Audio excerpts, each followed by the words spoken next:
삶의 질이 굉장히 많이 좋아지죠. 적어도 90점은 먹고 들어가는 수술이다. 안 아프니까 이게 진짜 뇌무릎 같은 거죠. 제대로 걷지 못하고 좀 비수술적인 방법도 통하지 않고 죽도 밥도 안 되는 상황일 거기 때문에 인공관절을 고려를 하게 될 것 같습니다.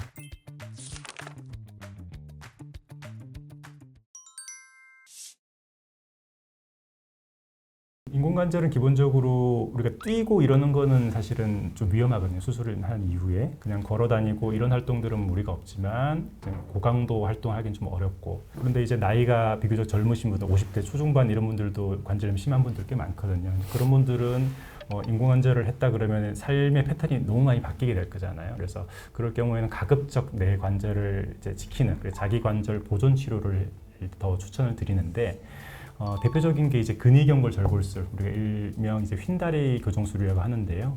보통 이제 관절염이 연골이 마모되는 그런 이제 상태인데 한쪽이 더 많이 마모됩니다. 대부분 이제 우리나라 분들은 이제 다리가 오다리 형태면서 무릎 안쪽이 마모가 되는 경우도 훨씬 더 많습니다. 상대적으로 바깥쪽은 이제 건강이 유지가 되고, 그럴 경우에는 우리 몸의 체중이 안쪽으로 더 쏠리게 되고 더 안쪽이 빨리 마모되는 그런 악순환이 되거든요. 그래서 그런 경우에 다리의 전체적인 정렬 상태를 꺾어서 다리의 모양을 일자로 펴주고 바깥쪽으로 살짝 더 체중이 가게 만들어주면은 이 무릎 안쪽 관절은 이제 상대적으로 쉬게 되고 바깥쪽이 좀 더 일을 하면서 체중을 잘 분배하죠. 그러면 통증도 줄어들지만 관절염이 나빠지는 속도를 줄이거든요. 그래서 그런 치료를 하게 되는데, 뇌무릎 관절을 보존했기 때문에 이거는 이제 치료가 끝난 다음에는 뛰거나 좀 고강도 운동을 할 수 있는 그런 장점이 있죠. 단 이제 관절염이 생긴 것 자체가 완전히 없어지지는 않기 때문에 다소간의 어떤 불편감이나 통증이 남을 수는 있지만 이 치료하기 전보다는 훨씬 더 좋아지기 때문에 이제 그런 제한적인 치료법이 있습니다. 그래서 인공관절을 하기에는 도저히 너무 젊은 나이일 때는 저희가 당연히 자기 관절을 지키려는 이런 치료들을 먼저 우선 고려를 하게 되고, 나이가 젊지만 너무 모든 관절이 다 망가졌어, 한쪽이라도 성해야지가 할 수 있거든요. 근데 안쪽 바깥쪽 할 거 없이 다 마모됐을 때는 할 수 없이 인공관절을 이제 고려를 하는 게 맞습니다. 고민을 되게 많이 해야 될 텐데 삶의 질이 이로 인해서 너무 떨어지고 다른 대안이 없는 상황이라면 현재의 삶의 질을 유지하기 위해서 인공관절을 고려를 하게 될 것 같습니다. 물론 나중에 나이가 더 들어서 재수술이 필요할 수 있을 텐데 그게 두려워서 지금 그러면 제대로 걷지 못하고 좀 비수술적인 방법도 통하지 않고 인공관절 외에 다른 방법을 생각할 수 없는 상황이라면 어차피 죽도 밥도 안 되는 상황일 거기 때문에 지금의 삶의 질을 일단은 취하는 쪽이 더 낫지 않나 라는 생각은 가지고 있습니다.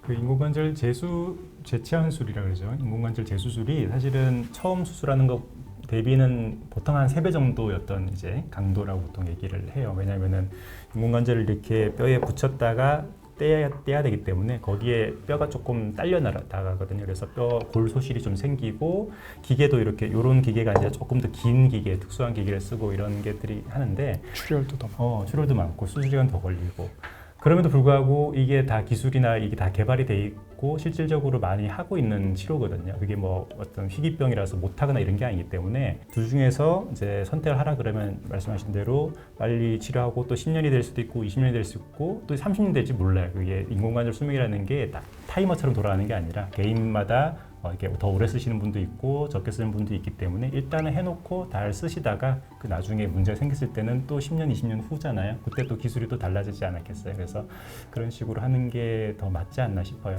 그 인공관절 재료 중에 이제 인공연골 이런 것들이 있는데요. 이게 결국에는 우리가 이렇게 움직이다 보면은 마모가 일어나잖아요. 그래서 과거에는 이 작은 플라스틱 조각이 우리가 몸에 흡수되면서 뼈를 녹이는 그런 이제 합병증이 많이 생겼는데 이 재료만 해도 이제 기술 발전에 의해서 그 마모되는 속도 굉장히 느리게 이제 많이 발전이 됐습니다. 이제 그런 것들이 저희 전공의 때 다르고 지금 다르고 이런 걸 봤을 때는 또 10년, 20년 후에는 더 다를 거고 재수술을 안 할 수도 있고 그다음에 하더라도 한 번에 끝날 수도 있고 이런 이제 기대를 사실 갖게 하는 거죠. 인공관절은 수명이 굉장히 사실 길기 때문에 지금도 충분히 사실은 좋은 결과를 주지만 저희 기대하는 거는 더 좋아질 것 같다 이렇게 생각하는 거죠.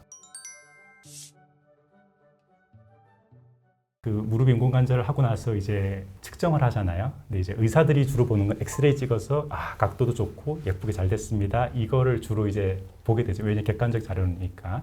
근데 또 하나 보는 거는 환자의 기능이에요. 그죠? 잘 걷고 계단도 잘 내려가는지, 보통 이제 계단을 조금 난간을 붙잡아야 되는지 이런 게 있잖아요.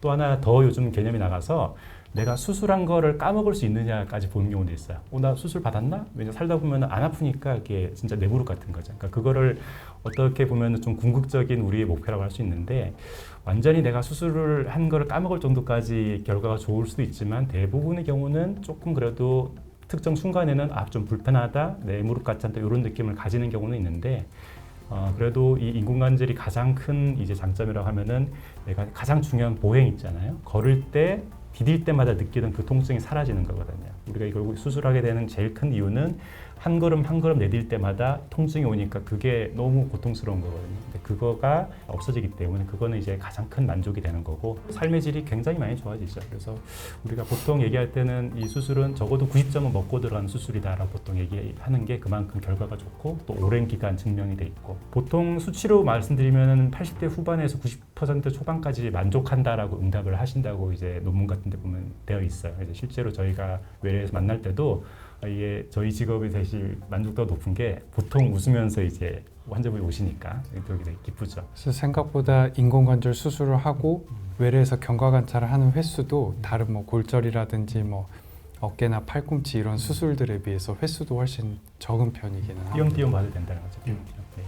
네. 그리고 그 다음에 왔을 땐 더 부드러워지고 좋아지고, 한 1년쯤 되면은 굉장히 자연스러워서 그냥 걸으면은 주위 분들이 수술한지 모를 정도로는 다 회복을 다 하시기 때문에 굉장히 경과가 좋습니다. 우리가 이제 환자분들이 또 수술할 때 이제 내 몸에 어떤 임플란트가 들어가요 이렇게 궁금해하시는 분들이 있을 거예요. 그래서 우리가 모든 재료가 그렇듯이 회사마다 다 다양한 제품을 쓰는데, 저희는 이제 대표적으로 미국 스트라이커사랑 진머사 세계 1, 2위 하는 회사의 그 임플란트를 쓰고 있어요. 이 사이즈가 있거든요. 임플란트가 뭐 우리가 여자분들 뭐 4, 4, 5, 6, 6 이런 식으로 있듯이 사이즈가 있는데, 과거에는 그게 4, 5, 6 이런 거만 있었다 그러면 요즘은 4.4, 5.5, 6.6 이렇게 더 촘촘해지고 있어요. 그래서 이 두께도 예전에는 2mm 간격으로 딱 됐었는데 그게 1mm 간격으로 줄어들고, 이런 것들이 지금 최신 임플란트들인데, 과거에 미국에서부터 시작된 이 인공관절이 서양 사람들 골격에 맞춰져 있기 맞아요. 때문에 네.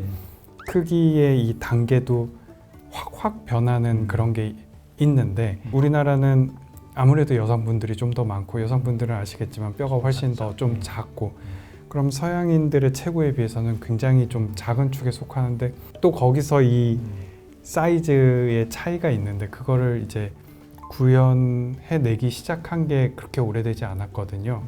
그랬을 때 지금 이제 사용하는 이 인공관절 같은 경우는 이제 거의 뭐 0.5 단위로 이렇게 커져 나가기 때문에 굉장히 좀 본인의 무릎 크기에 맞춰서 조금 더 고정을 할 수 있는 장점은 확실히 좋은 것 이게 같습니다. 보통 우리가 예를 들어서 같은 사번이라도 넓은 게 있고 좁은 게 있어요, 요즘에는. 그래서 어떤 뼈 모양에 따라서 요 사이즈는 이게 맞는데 이거는 이게 맞고, 이렇게 헷갈릴 때는 그거를 이제 또 조정할 수 있죠. 그래서 굉장히 이제 서전 입장에서도 훨씬 더 환자한테 좋은 어떤 이제 결과를 줄 수 있는 게 되게 많이 발전이 된 겁니다. 우리가 이제 러닝 커브라는 말을 이제 뭐 의사들도 쓰고 다른 업계에서도 쓰는데, 정도에 올라가려면 거쳐야 되는 필수 과정이 러닝 커브가 있어요. 그래서 수술 몇 케이스 이상을 해야 그래도 좀 안정적으로 일관성 있는 그런 결과를 내준다 이렇게 얘기를 하는데, 저희는 이제 뭐 생각보다 나이도 많이 들었고 경험도 많이 쌓여서 그런 단계는 지나간 것 같고, 이 원장님이 하고 한 수술을 제가 보면은 가끔씩 깜짝깜짝 놀랍니다. 너무 잘 돼서. 나랑 똑같은 생각을. 네. 수술 잘하는지는 옆에서 본 사람이 제일 잘 알거든요. 사실 수술장에서 같이 본 사람. 그래서 우리가 가족이 아프면 맡길 수 있느냐 없느냐, 이게 이제 결국에는 수술 잘하느냐의 척도인 것 같아요. 그래서 우리 이 원장님이면 제가 믿고 맡기죠. 저도 저희 어머니 아프면 제가 직접은 떨려서 좀 못할 것 같고, 그러면 나영권 원장한테 수술을 부탁할 것 같습니다. 근데 저는 저희 아버지 수술을 제가 한번 했습니다, 사실. 그때 내가 왜 그랬지? 막상 하니까 조금 후회는 했어요. 지금 떨리긴 하더라고. 그래서 다음 반대쪽 무릎이 많이 편찮으시면 우리 이영민 원장님께 부탁을 드리도록 하겠습니다. 네, 오늘은 인공관절 수술을 과연 언제 해야 되는지에 대해서 말씀드렸습니다.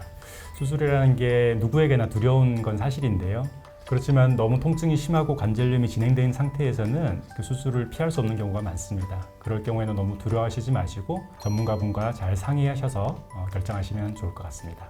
인공관절 수술은 어쨌든 본인의 관절에서 이제 새로운 관절로 변하는 과정이기 때문에 수술 자체가 잘 진행이 돼야 되는 거는 맞습니다. 그래서 신중하게 선택을 하시되 그런 것들을 가장 잘 다룰 수 있는 그런 곳에서 시행을 하시는 게 또 중요하다고 할 수 있겠습니다.